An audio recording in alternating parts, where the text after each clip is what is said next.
Hoy es la segunda edición de Seguridad sin Filtros y me acompaña Joseph Yumaire. Bienvenido. Gracias, Mabel. Gracias y saludos a la audiencia. Primero, llegamos a episodio 2. Vamos bien. Vamos bien. Y tenemos un buen programa listo para toda la audiencia. Vamos a hablar un poco de todo. Hay algunas cosas que pasaron esta semana que me parecen muy importantes en el ámbito de seguridad nacional y seguridad regional más que todo. Y también queremos enfocar especialmente sobre Irán. Y durante los diferentes episodios, en otras semanas vamos a enfocar un poco más en Rusia, un poco más en China, un poco más en Venezuela, Cuba. Pero por el momento queremos enfocar en Irán porque hay muchas cosas avanzando con Irán en contra de Estados Unidos, en el propio vecindario en América Latina. Pero también yo creo que parte de esta serie es dar un poco más conocimiento sobre expertos de Irán, personas con que yo he conversado y colaboro por mucho tiempo, para que ustedes lo conozcan y escuchen un poco qué está pasando en Irán, porque es importante entender lo que pasa en sus propios países, porque eso te indica lo que quieren exportar al resto del mundo. Y bueno, pero antes que todo, me gustaría tocar algo que pasó justo, creo que si no me equivoco, el martes de esta semana, y es el testimonio de almirante Craig Fowler, que es el jefe de Comando Sur. Para que no los conocen, él es el encargado, oficial militar con más alto rango, que se encarga sobre todo América Latina y el Caribe. No México, pero incluyendo México, Centroamérica, Caribe y Suramérica. Y en su testimonio que dio ante el Comité de Fuerzas Armadas del Senado, que por cierto es un testimonio anual, o sea, cada año, más o menos en estas fechas de marzo, el jefe de Comando Sur, sea quien sea, da su testimonio anual para reportar cómo está yendo los esfuerzos del Comando Sur en América Latina y cuál es el ambiente de defensa y seguridad en la región. Y normalmente algunos a veces son un poco cínicos porque piensan que esto es simplemente el momento donde Comando Sur o cualquier entidad llega al Congreso para rogar para dinero. O sea, empiezan a pedir, dame más plata, y es más o menos el mismo tono en todos los testimonios. Obviamente es importante pedir y autorizar plata, dinero o recursos para las operaciones militares que está haciendo Comando Sur, pero este testimonio específico me llamó mucho la atención. No solamente la audiencia, lo que hicieron presencial en el Senado, pero el testimonio escrito que entregó el almirante al Senado, porque es uno de los mejores que he leído desde que estoy leyendo este tipo de testimonios. Y yo tengo más o menos más de 10 años cada año leyendo este testimonio de Comando Sur. Han mejorado durante los años, tengo que reconocer, pero esta fue realmente excelente, porque da una muestra de conocimiento de la realidad de las amenazas que se están montándose en América Latina, y más que eso, la urgencia, un tono de urgencia. En pocas palabras, el almirante Fowler dice, nos está acabando el tiempo, o sea, estamos perdiendo nuestra ventaja geográfica en nuestro propio vecindario, donde vivimos, donde estamos, o sea, en este lado del mundo, donde naturalmente Estados Unidos debería ser más ventajoso, nos están quitando esa posición. Y lo dijo con mucho énfasis, y eso creo que me pareció demasiado importante, porque cualquier persona que ha trabajado América Latina o ha estudiado América Latina aquí en Washington saben que los políticos no lo ponen mucho cuidado, y eso ha sido un grande error, sino tal vez el fracaso más grande de la política exterior de Estados Unidos en el siglo XXI. Entonces, déjame, si me permites, Maybor, tocar algunos puntos específicos que dio el almirante Fowler, pero antes que eso, sería bueno que escuchen un poco la apertura de cómo, cuando das testimonios ante el Congreso. Yo he dado como, no sé, unos 7 o 8 testimonios ante el Congreso. Normalmente te dan 5 minutos para dar tus palabras iniciales. Y tienes que ser a veces un poco estricto con el tiempo. Entonces tienes que escoger bien tus palabras, porque a veces esos 5 minutos pueden ser los únicos 5 minutos que vas a tener a hablar, dependiendo de las preguntas de los congresistas. A veces los congresistas no quieren hacer tantas preguntas, quieren hacer comentarios, entonces comen el tiempo.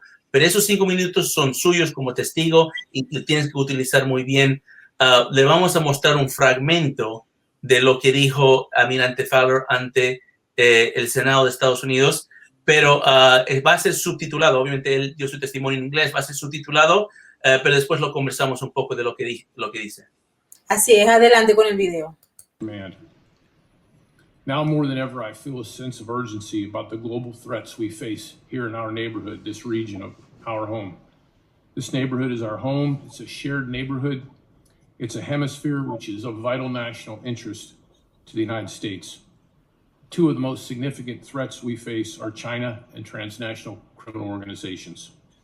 The Chinese Communist Party, with its insidious and corrupt influence, seeks regional and global economic dominance and its own version of a rules-based international order. Our strategic competition with China is global, not just in the Taiwan Strait or the South China Sea. China is quickly growing its influence here in our hemisphere, working on over 40 port deals, dishing out significant loans for political and economic influence, pushing for IT structure, and engaging in predatory practices like illegal, unregulated, and unreported fishing. We have seen many of these tactics in Asia and Africa, and we can't let them prevail here in our neighborhood. Transnational criminal organizations pose a direct threat to our national security. They traffic in arms, humans, drugs, and they claim tens of thousands of lives in America every year. Interesante el planteamiento del almirante Fowler. Joseph, pareciera que está muy claro el tema del Partido Comunista Chino, el tema de las amenazas sobre el hemisferio occidental y particularmente hace referencia a lo que son el lado de la frontera. ¿Puedes explicar ese tema, por favor? Sí, mira, el almirante, más que todo en su testimonio escrito, él describe el ambiente de amenazas e inseguridad que hay en América Latina con algo que ellos terminan, o Comando Sur lo ha puesto el término, el círculo vicioso de amenazas. ¿Y a qué se refiere del círculo vicioso de amenazas? Son 3 categorías de amenazas que ellos han analizado en la región. El primero lo llaman, y lo voy a decir en inglés primero porque el apodo estas siglas, perdón, no siempre queda igual cuando lo dices en español, pero lo vamos a traducir. El primero es External State Actors, que son actores extrarregionales, o sea, principalmente Rusia, China e Irán. Y en el testimonio él da amplia amplia información sobre qué está haciendo esos 3 países en América Latina y cómo eso está afectando los intereses no solo de Estados Unidos, pero de todo el vecindario, todo el hemisferio occidental. Y ojo, mayormente se ha hablado de China en varios de estos testimonios en años anteriores. También se habló de Rusia, pero muy pocas veces se menciona Irán. Por mucho tiempo se excluyó Irán de estos testimonios porque lo miraron como una cosa menor de cierta forma. Eso está cambiando obviamente con lo de Venezuela y otras cosas, pero en este testimonio da amplio espacio sobre Irán. O sea, habla sobre la presencia de Irán y hasta dice que Irán podría estar creciendo en América Latina gracias a la ayuda del régimen de Maduro en Venezuela. Esos actores extrarregionales, o lo que se dice en inglés, External State Actors. La otra categoría, la segunda categoría que dice, son en inglés Malign Regional Actors, o actores malignos regionales, y a eso se refiere a Cuba, Venezuela y Nicaragua. Obviamente en el doctrina o en la perspectiva del Comando Sur, ellos están hablando específicamente de esos 3 países porque viene también de la óptica del gobierno anterior cuando hicieron lo que dijo el embajador Bolton, el troika de tiranía de esos 3 países. Yo creo que hoy en día tú y yo, Maybor, podríamos agregar algunos países más a esa lista, particularmente Bolivia. Pero bueno, en ese aspecto vienen esos 3 países como la extensión de esos actores extrarregionales que son malignos porque no están trabajando dentro los espacios de cooperación para mejorar la seguridad en el vecindario, en el hemisferio. Y más bien están destabilizando y empujando más inseguridad en la región. Y por último, habla de grupos de crimen organizado transnacional, o en inglés lo que se dice TCOs. Ahí él pone énfasis en la FARC, en los disidentes de la FARC que están en Venezuela, el Ejército de Liberación Nacional de Colombia, Hezbollah y las carteles de droga de México, ¿no?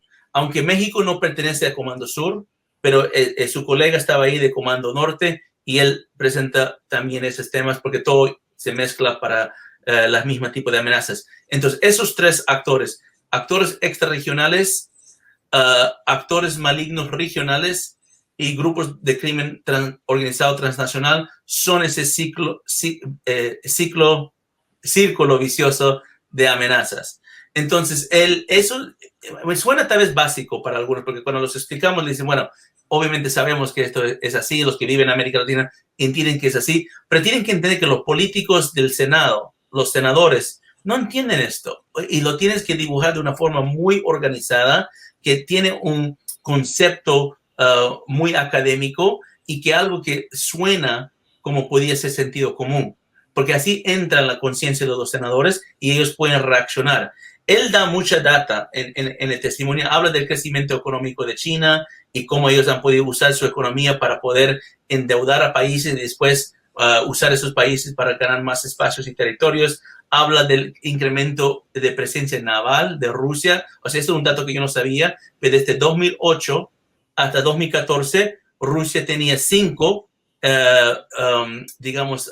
ejercicios navales de buques que llegaron a América Latina. O sea, 5 buques en más o menos como unos 7 años, más o menos 6 años, de 2008 a 2014. De 2015 a 2020, estos últimos 5 años, ha duplicado eso, llegando a 11, más que duplicado, llegando a 11 viajes de buques de la Armada de Rusia a América Latina, mayormente yendo a Venezuela y a Nicaragua. Y otro dato que mencionó en el informe es el crecimiento de Rusia en el ámbito de espacio informático, en redes sociales y en sus cadenas de español. Dice que Rusia, después de sus comunicaciones en ruso, hasta más que inglés, está enfocado en español, en lanzar campañas de desinformación en español. Por cierto, sus cuentas de redes sociales, Twitter, Facebook, todo eso, ha crecido de 7 millones a 18 millones solamente en un año, el año anterior. Entonces, muchos datos, está lleno de cosas y aunque en la audiencia presencial no habla tanto de Irán, yo creo que he escuchado a Almirante Fowler hablar mucho de Irán en otros momentos. Más bien, les gustaría mostrar un video donde, esto creo que si no me equivoco, era de mayo del año anterior, mayo de 2020, donde Almirante Fowler estaba hablando específicamente de Irán en el momento que Irán estaba enviando gasolina a Venezuela. Tal vez mostramos ese video. Así es, este video es cortesía de BPI. Ellos son los que están apoyando el área más grande de terrorismo, el Yemen, en el Líbano, en el Medio Oriente.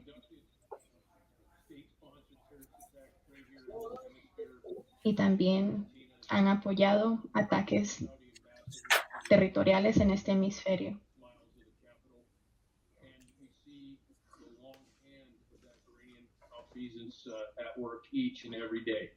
Nosotros estamos viendo ese trabajo cada día.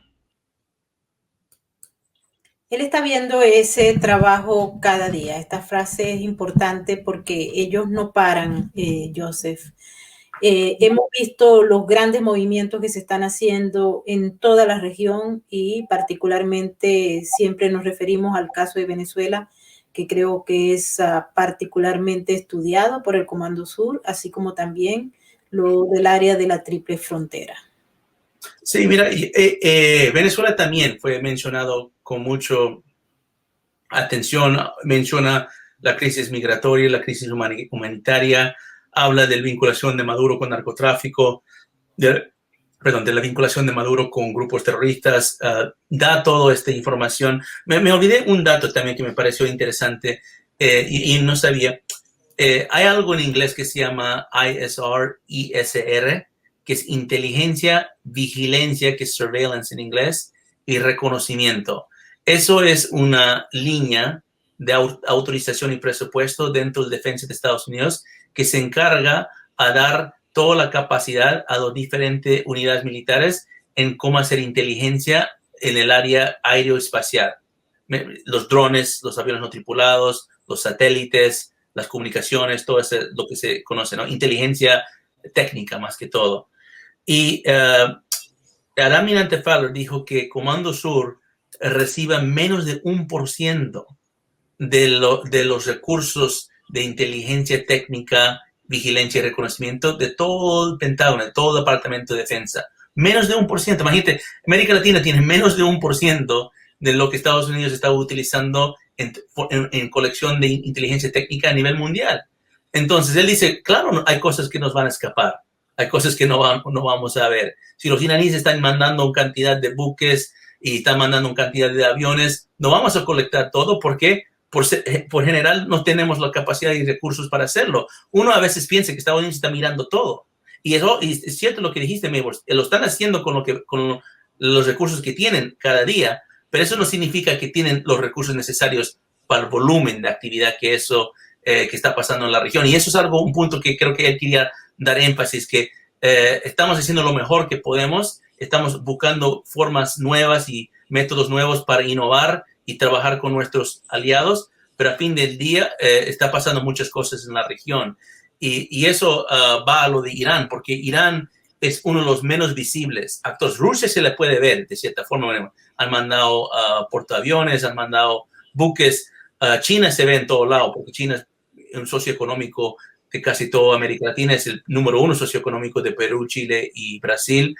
Pero Irán no se ve, porque a pesar de tener 11 embajadas en América Latina, sus operaciones son muy clandestinas, son muy encubiertas. Ellos se cubren con mezquitas o centros islámicos o centros académicos, en algunos casos periodistas, camarógrafos, o sea, se ocultan dentro de la sociedad y casi no se los ve. La embajada parece ser muy callado, pero son muy activos y son excelentes en lo que es inteligencia humana, en la habilidad de utilizar las redes para poder agarrar y colectar más información. Lo que están viendo en los videos es claramente una de las cosas más estratégicas que se enfoca Irán, que es su programa de misiles. Y esto es algo importante para América Latina, porque muchos hablan del programa nuclear, ¿no? Y el programa nuclear obviamente es algo que es problemático, es algo que nos preocupa, pero el potencia nuclear es lo que Irán quiere ser. Lo que Irán ya es la potencia más grande de Medio Oriente en el ámbito de misiles balísticos y cruceros. Y ese programa está creciendo. Lo que a veces no nos damos cuenta es que mientras ese programa crece, y como tus hijos, ¿no? Mientras tus hijos crecen, les tienes que dar más comida. Entonces, mientras el programa de misiles iraníes crece, esa comida está viniendo mucho de África y América Latina. Entonces, Irán está en América Latina, entre otros propósitos, porque está buscando los recursos, está buscando metales, está buscando minerales, está buscando tecnología y está buscando partes, cosas que ya están prohibidos por sanciones no solo de Estados Unidos, pero de varios países, incluso en Naciones Unidas, pero cosas también que ellos están negociando para levantar, para que puedan entrar a América Latina con más fuerza. Y eso es el propósito de su presencia en Venezuela. Joseph, uno de los temas que ha sido prácticamente discutido en los últimos meses es la posibilidad de que Venezuela adquiera estos misiles. Se dijo al principio que se utilizaba como una especie de narrativa para incrementar la propaganda y así ponerle un poco más de fuego a lo que es la discusión política. Pero posteriormente el mismo presidente Duque de Colombia dio una información, recordamos también al que era el representante del gobierno del expresidente Donald Trump para Venezuela, Elio Abrams, que también se refirió a este tema de los misiles, y luego vino como un silencio que realmente la gente no sabe qué fue lo que ocurrió allí, ¿no? Sí, mira, yo creo que debemos mostrar el video, porque eso yo creo que es importante escucharlo, lo que dice Duque, y más interesante también cómo responde Maduro, y después yo voy a comentar sobre eso. Adelante. A través de Irán. La información que hay es que todavía no han llegado, pero hay información de organismos de inteligencia de carácter internacional que trabajan con nosotros donde se muestra que hay un interés de la dictadura de Nicolás Maduro de adquirir unos misiles de mediano y largo alcance a través de Irán. La información que hay es que todavía no han llegado. ¿No han llegado? Mira, eso es controversial porque depende cómo defines dos cosas. Es cómo defines misil, o sea, ¿te refieres componente de un misil o te refieres a un misil completo? Eso es algo técnico, lo vamos a tocar enseguida. Y también te tienes que referir a el sentido de si son operacional, ¿no? Porque sí han llegado componentes, sí han llegado tecnologías, sí han llegado técnicos, pero lo que no sabemos es que si hay un misil operacional del carácter o calidad de lo que es los misiles que tiene Irán en su país, en Venezuela. Eso no lo sabemos, pero voy a tocar eso. Pero lo interesante de ese video, y me acuerdo cuando pasó en agosto del año pasado, porque me llegaron 20,000 llamadas después de que lo dijo, y lo dijo más bien en una conferencia en Argentina, una conferencia virtual en Argentina, y empezó a hablar de las amenazas que está enfrentando Colombia desde Venezuela, y mencionó Irán, y después dio ese bombazo en realidad, y soltó esa información que tiene el gobierno de Colombia. Y eso cuadraba con lo que nosotros estamos mirando, pero no al sentido de decir que había un documento o había digamos, algo escrito, un contrato entre Venezuela e Irán para poder adquirir estos misiles. Pero había proyectos de carácter militar entre los dos países que tenían componentes que están vinculados, componentes, cuando digo componentes me refiero a empresas que están vinculados a los equipos técnicos de Irán que manejan el tema de misiles.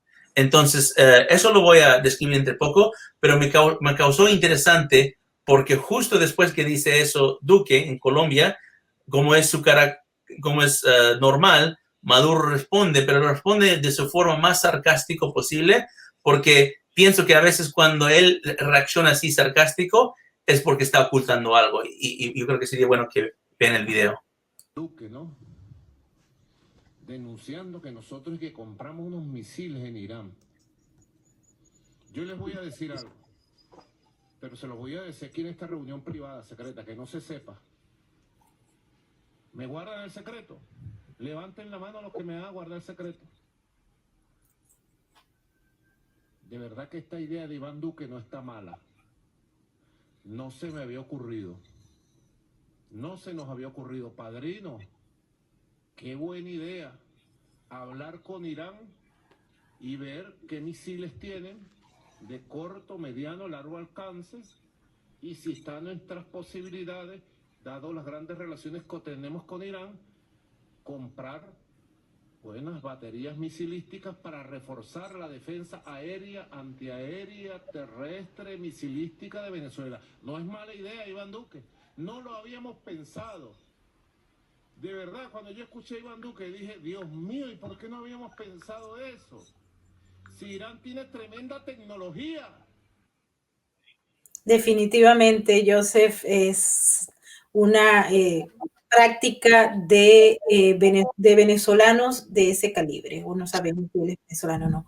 Pero cuando uno escucha a Nicolás Maduro tratando de sorprender, definitivamente pareciera que están mintiendo. Claro, a mí es pura propaganda, obviamente es pura propaganda, y estamos ya acostumbrados a este tipo de propaganda. Mayormente lo hace Diosdado Cabello, ¿no? Porque tiene ese programa de televisión y siempre está haciendo chistes y bromas. Pero es interesante mirarlo porque si lo analizas bien, en el programa de Diosdado Cabello, ¿cómo se llama? Mazodando, creo que se llama ese programa. Cuando se analizas bien, se puede dar hasta códigos que él utilice su programa para, de cierta forma, dar órdenes y de cierta forma montar campañas de desinformación. En este caso, yo creo que era muy preparado lo que estaba diciendo Maduro porque seguramente analizaron lo que dijo el presidente Duque y decidieron responder de esta forma. ¿Por qué? Te voy a explicar por qué. Porque Venezuela ya sabía bien que esta información estaba en las manos de la inteligencia colombiana. Porque la inteligencia iraní, la inteligencia cubana, la inteligencia rusa, todos están en Bogotá, todos están vigilando eso y ellos obviamente van a saber este tipo de cosas porque no era un secreto, era un secreto entre voces, digamos, en Colombia que estaban mirando este ámbito. Entonces Maduro ya sabe esto, entonces este tipo de retórica lo tiene preparado desde mucho antes porque lo único que tal vez no va a saber es cuándo lo va a decir el presidente o si es que y en dónde lo va a decir. Pero por mucho tiempo, y pues esto es el año pasado, 2020, por mucho tiempo Irán ha estado legitimizando su presencia en Venezuela mediante envíos de energía y de comida, o sea, mandando combustible y mandando comida. Pero la razón que Irán decidió hacer eso en 2020 era porque tenía marcado en el calendario una fecha importante. Esa fecha es el 18 de octubre de 2020. Desde 2015, Irán tenía marcado esa fecha en el calendario porque esa es la fecha, según el acuerdo nuclear, el famoso acuerdo nuclear, que se iba a levantar las sanciones internacionales puestos por las Naciones Unidas. Hay una fuerte sanción del Consejo de Seguridad de Naciones Unidas que se llama Resolución 1747, que ha puesto un embargo de armas sobre Irán en el año 2007. Ese embargo de armas es casualmente el momento que Irán decide entrar con más fuerza de forma militar a Venezuela y América Latina, porque cuando fueron prohibidos de adquirir esa comida que estamos hablando para su programa de misiles, ellos vieron una oportunidad con Venezuela para entrar en América Latina con más fuerza. Entonces, cuando negociaron su acuerdo nuclear en 2015 con Europa y Estados Unidos, esa fecha ya fue cuadrado, 18 de octubre de 2020. Entonces, por eso que en 2020 Irán decide empezar a aumentar y visibilizar su presencia en Venezuela. Y esto pasa mucho tiempo antes que Duque da esa declaración en agosto. Esto pasó en marzo, en abril, en mayo, en junio. Bueno, todos nos sacaremos los combustibles. Más bien creo que lo hemos hablado en Sin Filtros en episodios anteriores. Entonces, Maduro llega ahí y él piensa que después del 18 de octubre de 2020, Irán va a poder entrar en un acuerdo de defensa de carácter militar con Venezuela porque ya no va a estar prohibido en su exportación y venta y compra de armas. Entonces, él da este show, más o menos, propaganda que dio para decir, bueno, Duque, si tú lo dices, Duque, mejor lo hacemos. Cuando sabía bien que eso ya estaba bien cocinado, bien preparado y montado. Las primeras empresas iraníes que están vinculadas a su programa de misiles empezaron a llegar en Venezuela en 2006. Tal vez algunos antes, pero lo que hemos vinculado con documento, con contrato, es desde 2006. Te doy un buen ejemplo. Hay una empresa que se llama Parchin Chemical Industries, la industria de químicas en Parchin. Parchin es la ciudad en Irán donde hay un base militar, lo que se llama el Parchin Military Complex. Ese es específicamente el base militar que Irán dijo a la comunidad internacional, los europeos y estadounidenses, que no pueden entrar a inspeccionar o verificar si tiene algo más en su programa nuclear. O sea, esa es parte de las cosas que están prohibidos para los inspectores entrar a mirar en Irán, que no tiene ningún sentido. O sea, he dicho esto en muchas entrevistas, pero es equivalente a que la policía sospecha que yo tengo drogas en mi casa y yo le digo, bueno, antes que vengas a mi casa me tienes que mandar una carta con 2 semanas de anticipación y cuando llegas a mi casa puedes revisar toda mi casa menos mi cuarto. O sea, no puedes entrar a mi cuarto. Eso es prohibido. Entonces, ese es más o menos el criterio que Irán estaba imponiendo a la comunidad internacional sobre su programa nuclear y por lo tanto, era uno de los base militar Parchin. Bueno, esa empresa Parchin Chemical Industries en 2006 entra a Venezuela, en Morón, Venezuela, a empezar a trabajar en el ámbito de petroquímica con Pequiven en Venezuela. Entonces, eso es un ejemplo nomás. Hay muchos otros donde se empieza a mostrar los inicios de lo que se llama la Guardia Revolucionaria o la Fuerza Quds, empezando a aumentar su presencia en Venezuela, justo en el momento que Irán empezó a ser aislado más de la comunidad internacional. Y un tema más con eso, la red que Irán tiene en Sudamérica, en América Latina, es una red de cierta forma circular, especialmente en Sudamérica. Si miras el mapa de Sudamérica y pones un punto en Venezuela, otro punto en Bolivia, otro punto en la frontera de Chile, Perú y Bolivia, o sea, prácticamente por Iquique, Arica y Tacna en Perú, en Chile, y otro punto en Ecuador.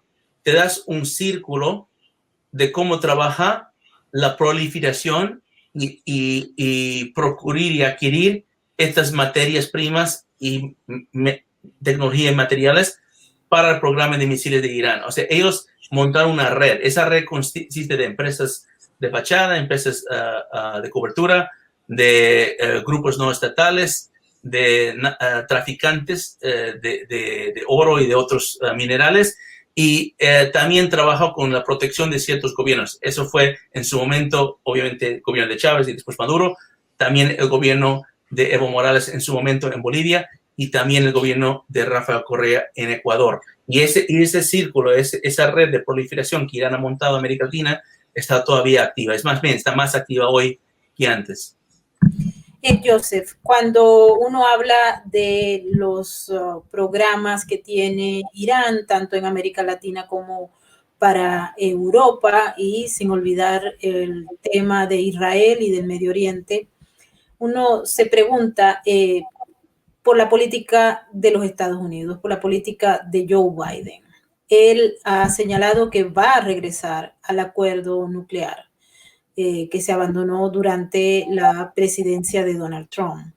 ¿Cuál crees tú que son esos elementos que se están midiendo? Porque si tenemos claro, el comandante Faller, el almirante Faller, tiene claro el panorama. Y hay otros miembros del gobierno que también, al parecer, tienen el panorama claro.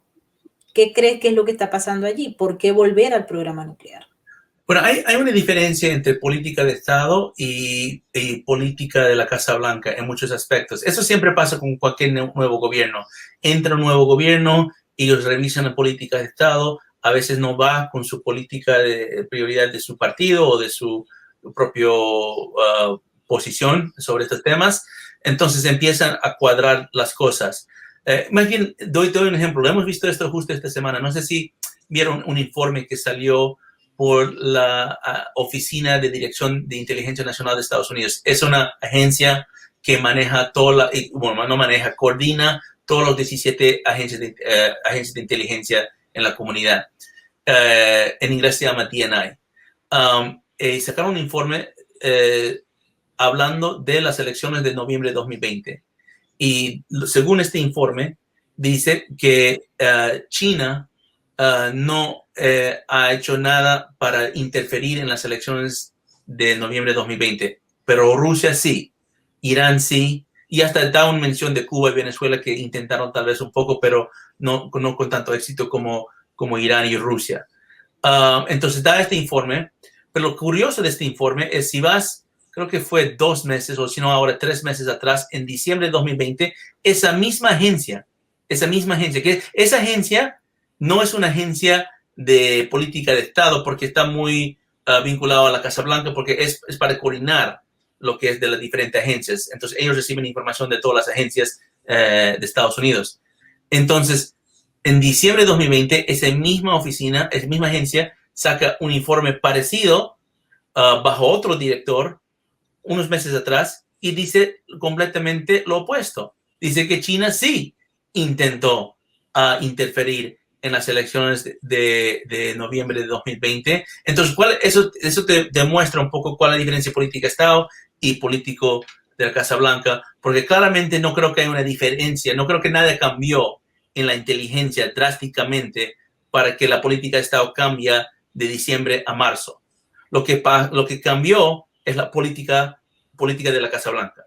Obviamente, en diciembre era director Ratcliffe, era bajo el presidente Trump, ahora estamos con el presidente Biden, y obviamente tienen una posición distinta sobre China que tuvieron en ese momento. Es más, en el informe que salió esta semana, dice que China no... Lo que dice de China es que China pensó en tal vez hacerlo, pero no actuó. O sea, dice que lo pensó, pero no hizo nada.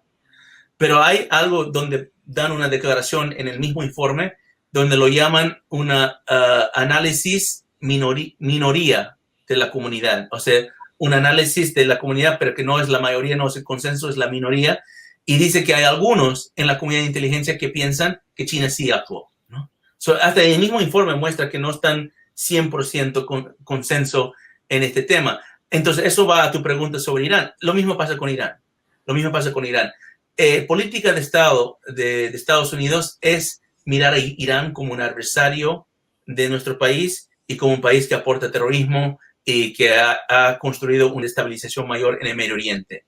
Pero donde no hay consenso, y esto te lo digo por mucha experiencia, donde no hay consenso en la comunidad de inteligencia es qué está haciendo Irán en América Latina. No hay consenso del volumen, de la cantidad de actividad que está haciendo Irán en América Latina y menos de su propósito, por qué está en América Latina. Y esto ha sido un debate por ya más que 10 años en la comunidad de inteligencia. Entonces, si digamos en un momento sacan un informe público sobre el tema, yo creo que vamos a ver lo mismo, un desbalance de ciertos sectores de la comunidad pensando que Irán está haciendo un poco más de lo que se parece o sepa, y otros que lo van a negar y decir que no, yo no creo que Irán es muy serio en América Latina. Ahora, yo no pertenezco al gobierno de Estados Unidos, yo les puedo dar el análisis de mis propios estudios, de mi equipo, de mi centro. Yo te digo, con 10 años estudiando el tema, Irán es demasiadamente activa en América Latina. Es más, yo digo que después del Medio Oriente, después de Siria, después de Yemen, después de Irak, después del Medio Oriente, que es su vecindario de Irán, el próximo región de prioridad de interés para Irán es América Latina. Porque cada vez que se aprieta más a Irán con sanciones y presión económica, más van a América Latina. Eso te demuestra el nivel de prioridad que tienen sobre la región. Pero llama mucho la atención que en ese informe se haga una mención que tanto Rusia como Irán estaban interfiriendo para ayudar al expresidente Donald Trump y que China no. Y en la anterior oportunidad, pues se ha señalado que hay algunas vinculaciones de China con el Partido Demócrata. Entonces, cuando se leen estos informes tan dispares, a uno le viene la pregunta de si es que se está generando una especie de escenario para evitar que se vea la realidad o, en todo caso, se está creando un enemigo en esos tres países que, al considerar todo lo que tú has dicho y todo lo que hemos conversado con varios expertos en inteligencia, son los tres enemigos de los Estados Unidos.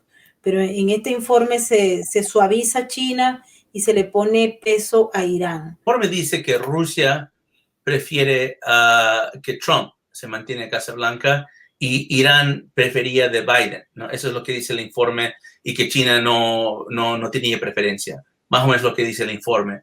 Hay dos cosas erradas, en mi opinión, sobre eso.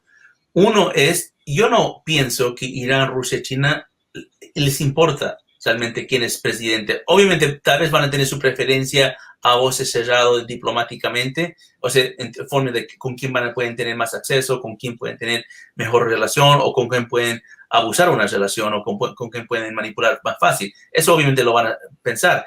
Pero ellos están dedicados no solamente a atacar a un presidente, están dedicados a debilitar y atacar el país y las instituciones. Entonces, lo que Rusia, Irán y China quieren hacer es poner una duda sobre el proceso electoral de Estados Unidos, poner una desconfianza del pueblo estadounidense de sus instituciones, poner una separación entre la sociedad y el Estado.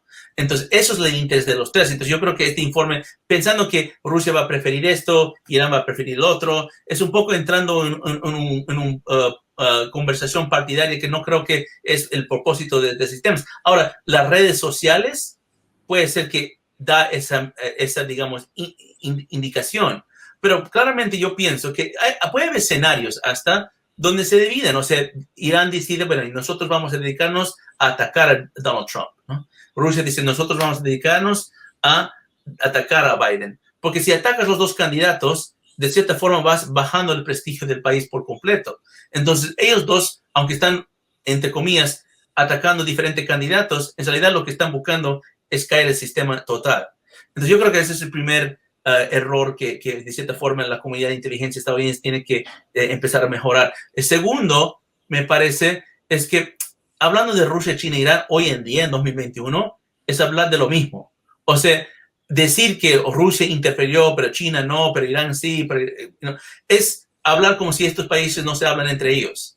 Es hablar como si no hay una alianza ya muy evidente entre estos países. Hace 2 semanas, o tal vez 3 semanas ya, más o menos a mitad de febrero, Rusia, Irán y posiblemente China, no estoy seguro, pero Rusia e Irán hicieron ejercicios navales conjuntos en el mar de India. La segunda vez que lo hacen, porque la primera vez fue en diciembre de 2019 en el Golfo de Omán. Hace 2 meses atrás, en enero de este año, Rusia y China hicieron patrullajes en el aire, aéreos de su fuerza aérea, conjuntos sobre Corea del Sur. Entonces, tú me vas a decir, si están haciendo operaciones conjuntas a nivel militar, y y Almirante Farah lo dice en su testimonio, para hacer operaciones conjuntos militares hay que entrar en confianza con con otras fuerzas armadas. O sea, si Estados Unidos hace una operación conjunta con Colombia, como lo hemos hecho, hay una formación y un nivel de confianza entre nuestras fuerzas para llegar a ser efectivo esa operación. Y tú me vas a decir que Rusia y China, que están haciendo vuelos juntos, Rusia e Irán, que están haciendo portaaviones juntos, y que los 3 países que están compartiendo inteligencia van a tener completamente políticas separadas, diferentes sobre Estados Unidos y sus elecciones. Yo creo que falta, de cierta forma, mirar esto como una alianza en vez de mirarlo como países independientes que cada uno tiene su propia política y prioridad. Obviamente van a tener diferencias, pero hoy en día se ve más similitudes que diferencias, y eso es algo que creo que no fue reflejado en este informe último que salió la agencia de inteligencia.